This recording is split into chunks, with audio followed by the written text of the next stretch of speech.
Okay, hai, Assalamualaikum warahmatullahi wabarakatuh. Selamat pagi semua. Pagi lah. 10.42 minit pagi sekarang ni.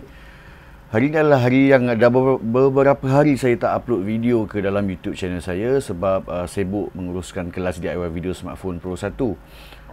So, hari ni saya tak tahu macam mungkin just nak isi konten kalau tuan dan puan yang tengok pada video-video saya sebelum ini. Saya banyak berkongsikan tentang tips keusahawanan, tentang marketing digital dan juga hal ehwal keusahawanan. Cuma untuk konten yang kali ni saya nak berikan pengalaman lah. Dan hari ni semua orang hantar, mana yang ada anak yang dah darjah 5, darjah 6 tu, hari ni adalah hari pertama mereka hantar anak mereka ke sekolah. So hari ni juga adalah hari pertama saya hantar anak saya ke sekolah setelah hampir 4 bulan lah.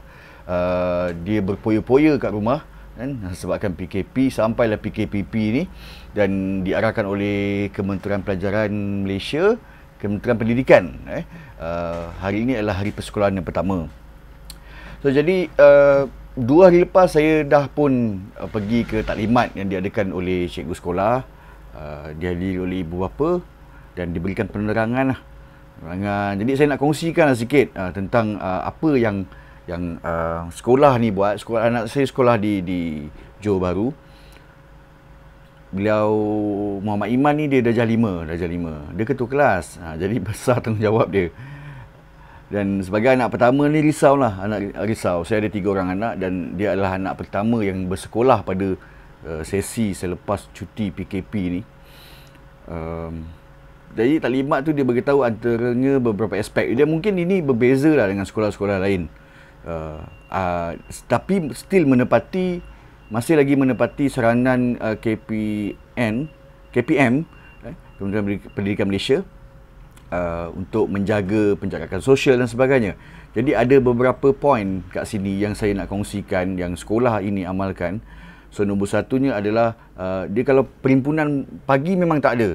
Biasa 7 suku dah masuk tapi perhimpunan pagi tak ada. So apa yang dia buat adalah dia dapat tarik waktu tu untuk mata pelajaran yang penting macam BI, matematik.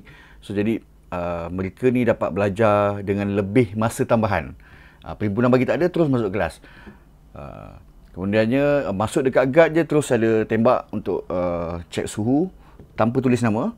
Okay. Nanti kat dalam kelas, sampai dia dekat kelas, dia akan diperiksa sekali lagi dan tulis nama. Itu yang dia beritahu lah.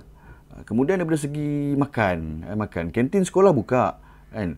Kantin sekolah buka, tapi menu yang dijual adalah menu yang berat. Satu hari ada dalam 4 menu. Tidak ada makanan ringan, kuih muih tak ada lah. Cuma ada macam kuih tiaw, mi goreng, nasi, nasi lemak. Dia dah tetapkan hari Ahad ada apa. So dah ada package. So daripada lampiran tu saya dah tengok lah berapa harganya, kita dah tahu dah. Jadi kita boleh sediakan. Dan budak-budak ni dia tak boleh makan kat kantin. Dia kena turun bawah, cikgu akan bawa dia pergi ke kantin sekolah dan beli makanan siap-siap terus yang dah siap packing. Dan kemudian dia akan terus balik ke kelas. Jadi meja yang dia orang belajar ni, meja inilah untuk belajar dan meja ni jugalah untuk dia orang makan. Kalau pasal mask tu jangan ceritalah, mask tu pelitup muka memang kena pakai. Tapi bagi yang bergejala saja. Cuma untuk keselamatan kita pakaikan jugalah kan, risau juga. Hand sanitizer every 1 hour. Cikgu yang ada dalam kelas tu yang memang dibekalkan dengan hand sanitizer akan pergi ke setiap meja untuk sanitize tangan budak-budak ni. Lah tahulah dia orang ni macam pegang macam-macam kan, pegang meja lah apalah, kita pun tak boleh cakap apa. Dan cuma hari ini saya bekalkan lah. Saya minta mak dia, mami masak untuk anaknya makaroni goreng. Hari ni menu dia so bawa sudu. Dan cikgu dah nasihatkan kena jadi kedekut sikit lah, kena hati kering lah. Kalau kawan-kawan minta kan, jangan bagi. Kadang-kadang anak-anak kita ni pemurah sikit. Dia orang ni suka nak kongsi-kongsi dengan kawan-kawan kan. Bagus benda tu, tapi bila musim PKP ni kena pentingkan diri sikit lah. Jadi kena makan. So saya cakap dengan dia, Iman makan saja. Dan kalau anak budak ni kawan ke yang memang tak bawa bekal ke apa, cakap dengan cikgu kan. Jadi tanggungjawab cikgu untuk uruskan. Pinjam barang sekolah, kalau kata, so semalam memang kita dah cakap dengan dia, kemas barang, buat checklist. pensel, pengorik kan. Tak nak nanti bila time belajar benda tu jadi, sebab tak ada kan, kena pinjam kawan ke apa kan, tak nak. Sebab kita nak elakkan, kalau boleh nak minimumkan sentuhan, kalau boleh jangan langsung sentuhan dengan kawan-kawan ni kan. Sama-sama berjagalah, berjaga-jaga. Apa lagi? Pasal tandas. Tandas. So dalam di sekolah dia ni diamalkan tandas. Setiap kelas ni dia ada tandas dia. Maknanya kelas yang untuk darjah 5 dia tandas dia kat mana, blok mana, tingkat berapa, dia dah tetapkan kat situ. So kita dah terangkan lah, saya dah terangkan kat anak saya, dia dah ada bagi master plan tu, kita tunjukkan dekat dia. The rest adalah bila dia masuk tandas, so dekat tandas tu dia guna sistem kad.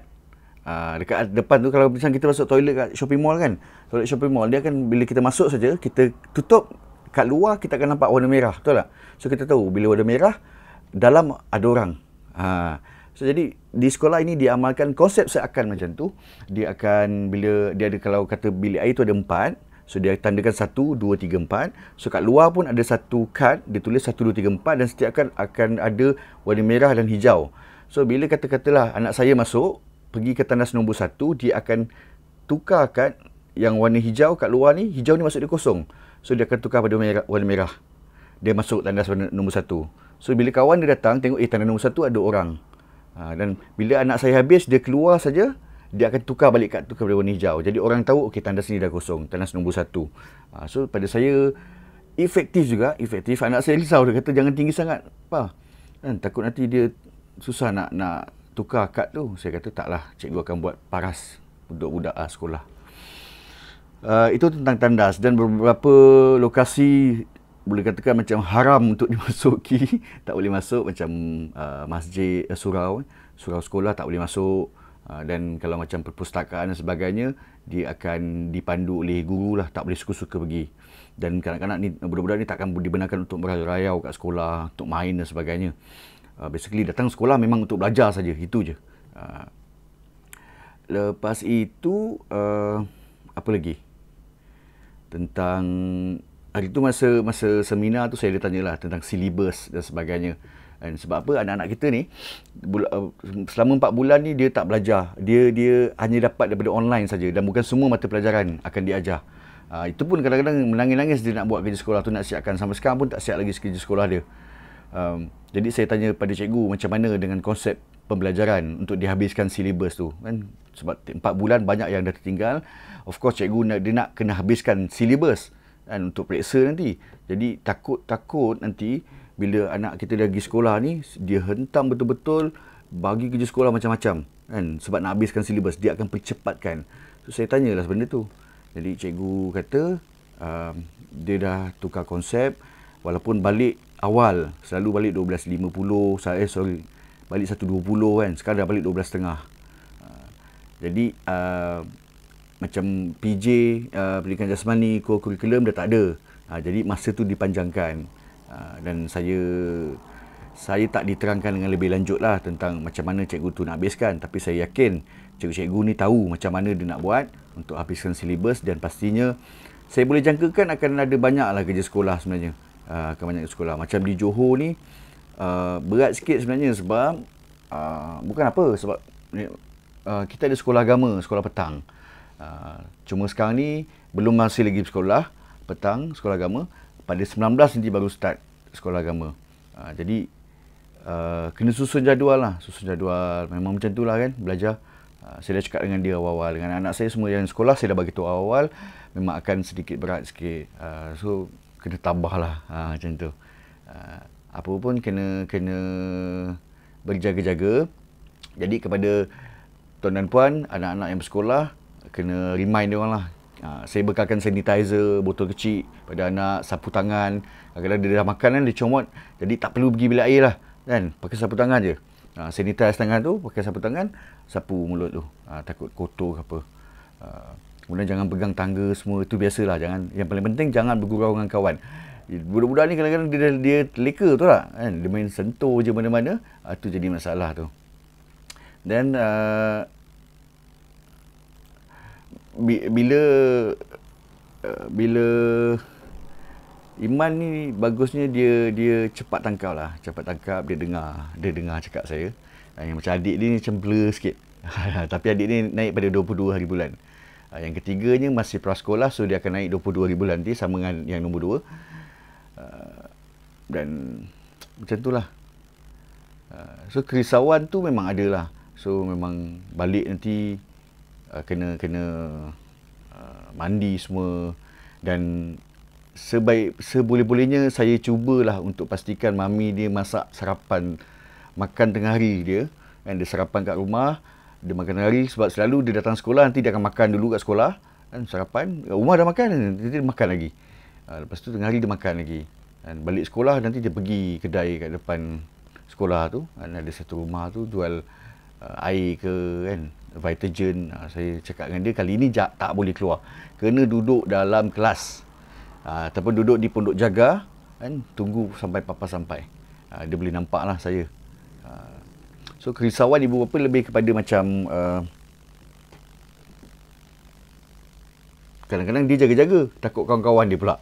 Kan, kawan-kawan dia tolak-tolak dia ke, kan, pegang-pegang dia, peluk-peluk kan, gurau budak-budak kan. Kita risau tentang tu. Belajar pun kita risau juga, takut terbeban. Kan, banyak sangat nanti dia kena buat kerja. So tak apalah kan, dia ada tanggungjawab dia, saya ada tanggungjawab saya. So kita jalankan tanggungjawab sama-sama. Jadi itu saja daripada saya bebelan pagi ni, sebab tak tahu sebenarnya nak cerita apa.